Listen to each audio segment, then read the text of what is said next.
Hello guys! Hello mga kahaw! So for today's video, andito po tayo sa Perebeo at ating pasukin ang Lana Model. So si Lana Model po ay isang single detached. Ang lot area niya ay 180 square meter at ang floor area niya is 129.80 square meter. So si Lana Model po ay may 5 bedrooms, 4 toilet and bath, and then makikita natin yung living room. Yan, pasukin natin guys. So ayan na guys, so pasukin natin. So ayan na po yung living room. Yan, yung living room area. Tapos ito yung dining table.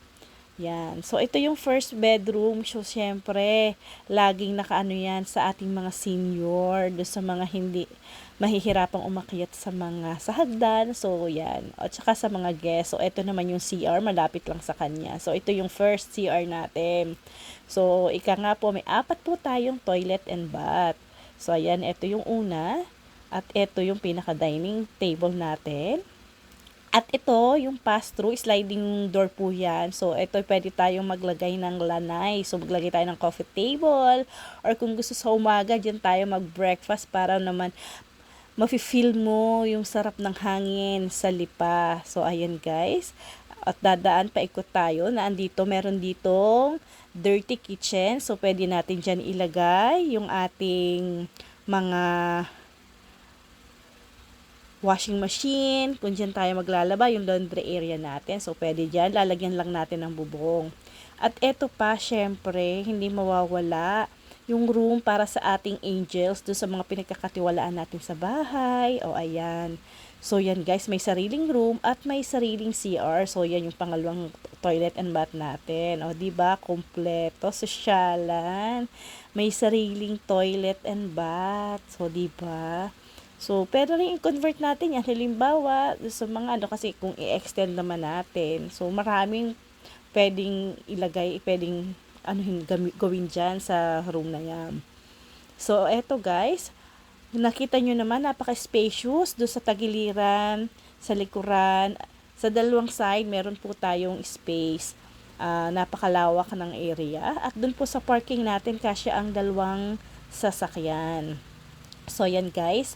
Pasukin ulit natin, akyat tayo sa taas para makita natin ang ilang kwarto pa ba ang nasa taas. So, ayan guys. So, sabi ko nga po, may 5 bedrooms. So, nakita na natin yung first at saka second. So, ayan guys. Makikita natin high ceiling siya. So, ayan guys. Eto na yung ating third bedroom. So, ayan guys. Kita nyo naman guys, napakaluwang. Kasya dito ang king bed size. King size na bed. O, yan guys. O, may built-in cabinet pa doon. Provision. Tapos, yung ating pong mga windows ay meron na siyang screen. So, kasama na po yun. So, napaka-spacious ng ating ng ating mga rooms. And then, eto guys, yung ating second room sa taas. So, ito yung pang-apat natin. So guys, kitang-kita nyo naman guys. Napakaluwag din ng ating second room. Diba? Ano pang hahanapin? Napaka-spacious, well-ventilated, may screen na siya. So, naka-ready na rin yung ating aircon. Yan. And then, so ito, ang ating toilet, ang common CR sa second floor. So, ito yung ating pang-tatlo na toilet and bath guys. So, ayan, makikita natin. So, yung shower cover na yon, provision na lang. So, dinirest up na lang. So, eto ang ating master's bedroom guys. Look naman napakalawak, napaka-spacious ang daming pwedeng gawin. May built-in cabinet. Eto yung pinaka gusto ko din. Yan, CR. So, ayan. Diba?